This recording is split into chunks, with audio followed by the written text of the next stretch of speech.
Iguodala to Curry, back to Iguodala, up for the layup. Oh, blocked by James. Curry, one-on-one. Irving puts it up. It's good. Kyrie Irving from downtown. The three, step back, crossover, puts up a three. Rebound James. Second. It's over. It's over. Cleveland is a city of champions once again. The Cavaliers are NBA champions. Cleveland! This is for you! Welcome back, Cavs fans, to the Block the Shot to Stop and our special 7-part series detailing each game of the 2016 NBA Finals 10 years later. Skylar, we are going to talk about the absolute worst game in this NBA Finals here today. Horrible. I had so many bad memories and feelings just in the rewatching of this game. Yeah, so that would, of course, be game 2. The Cavs lose at the hands of the Golden State Warriors, 110-77. This game, actually, upon rewatch, it was kind of like, obviously some of it you remember, but I don't remember really the sequence of it happen. The Cavs were actually winning this game after the first quarter, despite losing by 33. They're only down like 6 in the third quarter of this game. And then the absolute onslaught of the Golden State Warriors offense, like, frankly, they can really just put the Cavs away and really put a damper on the Cavs' chances of winning this series. Yeah, and like I texted you when I was rewatching this, like I forgot how much I didn't like Sean Livingston. I forgot how much I didn't like all of these guys. The one thing that just stands out when you rewatch these games is how good Steph Curry still is, but was, and particularly was without the ball in his hands. Like they didn't have Steph like orchestrating the offense. Everybody orchestrated the offense, and Steph Curry was moving around the floor so much that it made it impossible to stay on him. And then he would just, heat check every single three. Yeah, it was incredible. And to kind of put some to put the exact context about it. So the Cavs were down 8 at halftime, but the Warriors, the second, third, and fourth quarter, the Warriors outscored the Cavs by double digits in each of those quarters. And again, the Cavs kept it close till there. It was at about the 9-10 minute mark of the third quarter that the onslaught just started, and Golden State ends up outscoring the Cavs by 25 in the second half alone. Got some really big performances. But I guess focusing on the Cavs first, LeBron leads the Cavs with only 19 points. No one else had more than 12, and that was Richard Jefferson. This was just like everything that could go wrong did go wrong for the Cavs in this game. Yeah, and it's not even just the point. The shooting across the board was terrible. 35% from the floor, 22% from three, 67% from the free throw line on a night or on a game where they got to the line 14 more times than Golden State. Yeah, and you're not going to win. I say this, and maybe this is, we'll find out how inaccurate this is when we get to the Game 7 podcast, but you're not going to win a lot of games when Draymond Green scores 28 points. He does so many things that affect their winning, but he frankly is not like a high level offensive player. And the fact that like even he is just hitting shot for shot, 5 of 8 from 3, just makes it really tough to beat a Warriors team. You're going to give up onslaught of 3-point shooting to Stephen Curry and Klay Thompson, and that they've got all kinds of talented guys up and down that roster when it comes to scoring the basketball. But then Draymond just shooting like that, that was one of the low things for me. I'm like, I don't think the Cavs can beat them if Draymond's shooting like this. Yeah, he shot just as many threes as Steph and Klay. They all shot eight threes on the night, and all making over 50% of them. So yeah. And that's the thing. I think because this game was such a blowout, there's not these like high level, like great offensive outputs from the stars in this game. Like, I mean, Curry only had 18, Klay Thompson had 17. I mentioned LeBron had 19, Kyrie had 10. Because frankly, the game got so far away there in the second half that, I think both teams pulled most of their guys. Like in an NBA finals, like, LeBron only played 34 minutes. The year before, he's playing 46 minutes a game in the finals. So him only playing 34 minutes tells you that the game was never really in doubt there in the fourth quarter. I mean, flip the script to Steph Curry only playing 25 minutes in an NBA Finals game. Yes. So, some of the things I want to talk about, we have some questions that, like you learned in game one, we're going to go through that kind of preface each game on both on its own and how it like lined up in the series. Like, so number one question, I'll let you go first for this one, Skylar. Who was the MVP of this game? It's hard to not say Draymond Green. And I remember, like, obviously, like putting this game in context to everything else. You just lost to him the year before, and it probably, like, I think the Cavs definitely could have won that 2015 year if they had at least Kyrie Irving, Kyrie Irving and Kevin Love. But so then you come into this series, you lose game one, you kind of expect it because it's in Golden State, and then to get absolutely mollywopped here in game two, especially by Draymond Green. Yeah. It's hard for it not to be Draymond in this game, but all of the feelings about it, and just remembering as Cavs fans how much we despise Draymond Green because he was so talkative and cheap shot artist and all the things that he is now, but it bothered us so much more back then. Yeah. And you're right. It is Draymond Green because of all the things he does defensively, rebounding, intangibles towards winning. If you throw 28 points on top of that, it would be hard for him to not be MVP, or at least strongly considered. And the other thing, like we said, because so many other stars, their minutes were condensed in this game because of the outcome, kind of made him the runaway choice. The next question we're going to go through, and I'll answer this one first. It was the defining play of this game. So there's a lot of like plays that you could say defining, like, Steph went on his barrage of threes and hit an absolutely insane one there in the third quarter. But for me, when I'm thinking about the focus for the series and any chance the Cavs have a win, the defining play for me is Kevin Love getting a concussion. It's like this game was so in doubt, or was so like not in doubt, and it was kind of like written off that, like, I feel like the storyline of Kevin Love getting a concussion almost gets swept under the rug. And frankly, that even more than the result of this game is what had me feeling like I don't think the Cavs can beat them after this one.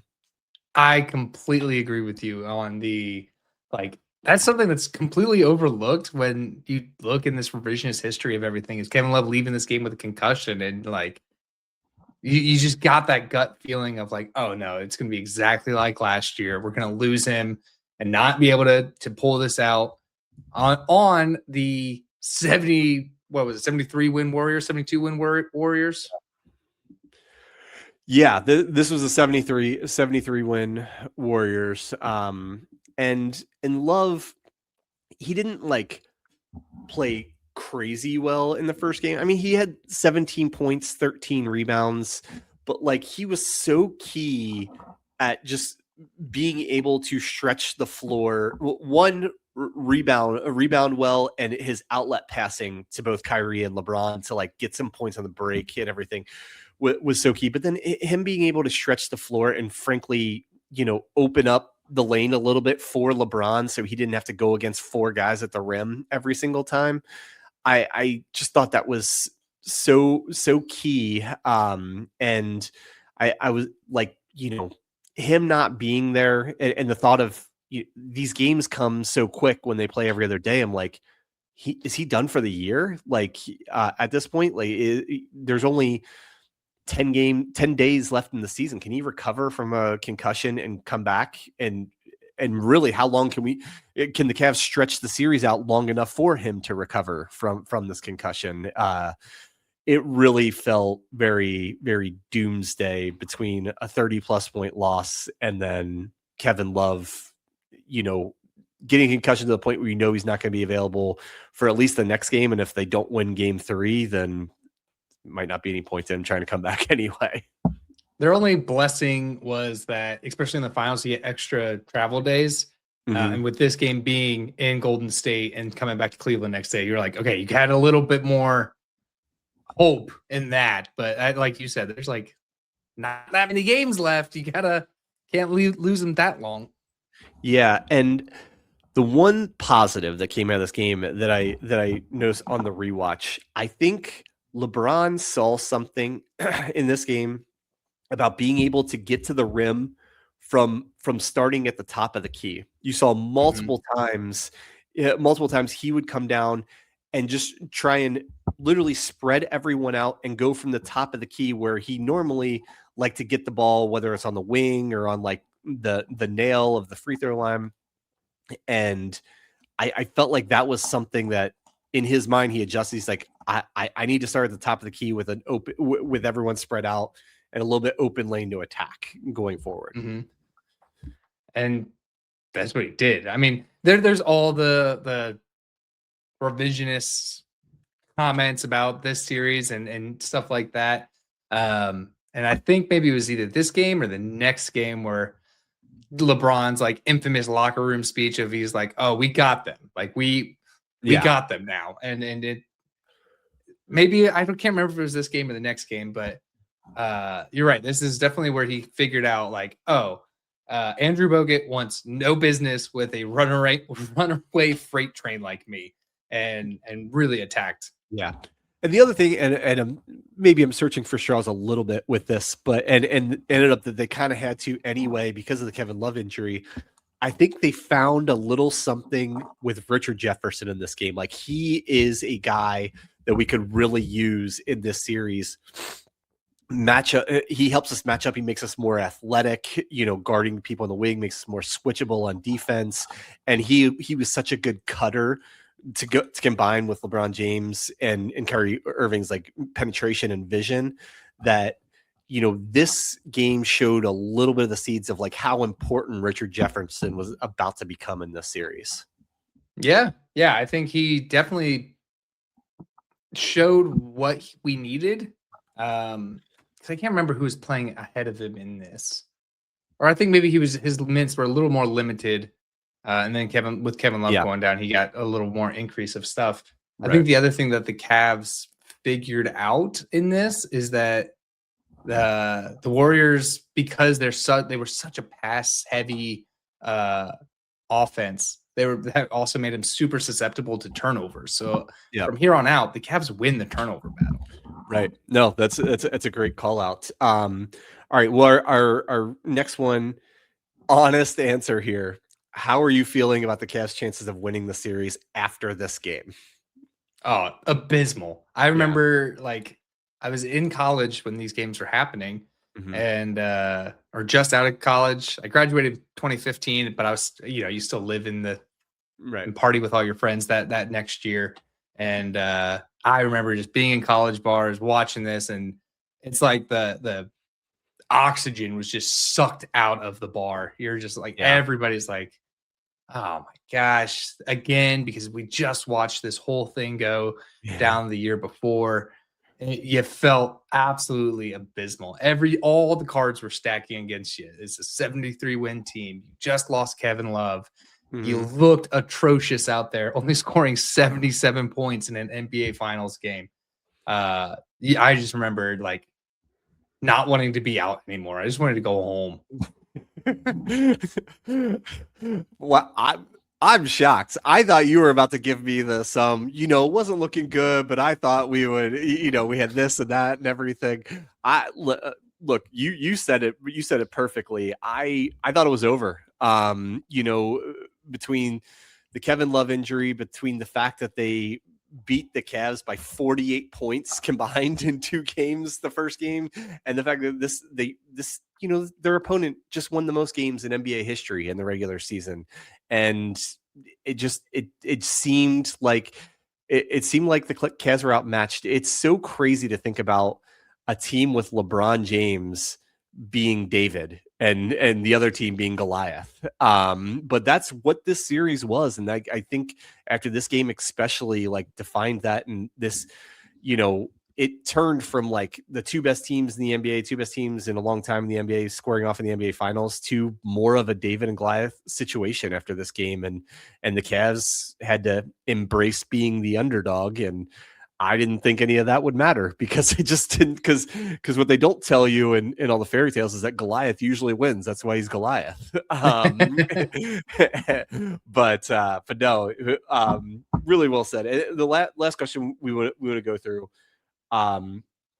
after watching this game, was there one thing you thought, like the main thing if the Cavs need to do differently if they want a chance to win the next game, or if they correct this one thing, they'll have a chance to win the next game?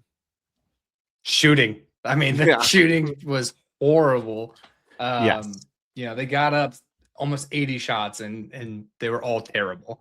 So you're like, okay, this is not the Cavs. That might have been the saving grace. You're like, all right, this is not the Cavs norm. They normally don't shoot this poorly. So you were hoping that you could quickly rebound back to the Cavs' normal shooting percentages, and it wasn't the pressure getting to these guys, which we later find out is completely true. Right. It hurts my soul to say it, but if there's one thing I knew needed to be corrected, it's that Matthew Dellavedova couldn't take the 3rd most shots on the team if the Cavs were going to win. Like, I felt like that was a bad side. But in all honesty, I thought, how do they get LeBron to the rim over and over? How do they find space for LeBron to attack the basket? Because that is their number one advantage in the series.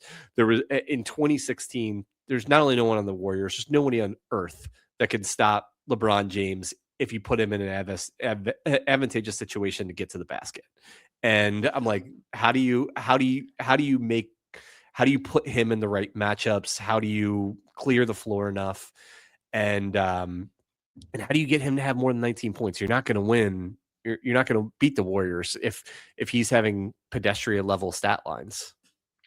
Yeah, I think this is where he really felt like you said, he found that if he drove to the rim, he was a lot more successful. And where that whole adage of like a 6'8", 260 runaway freight train, like nobody on earth was going to be able to stop that. Yeah, 100%. All right. Well, we promised Game 3 podcast we're going to do a little bit longer, but I don't really want to talk about Game 2 anymore. This is the game you want to put in the past and then really start moving on. This is right when, during the documentary of it, the music changes and it's all of a sudden gets more upbeats. Like, this is the melancholy that we're leaving right now with this episode. So let's leave Game 2 behind, get ready for Game 3. Thank you so much for joining us on this special series that we're doing. We absolutely love going back and looking at the 2016 finals games, and hope you do too, and appreciate you joining along with us for this adventure. So for Skylar Webker, I'm Kevin Lynch. As always, go Cavs.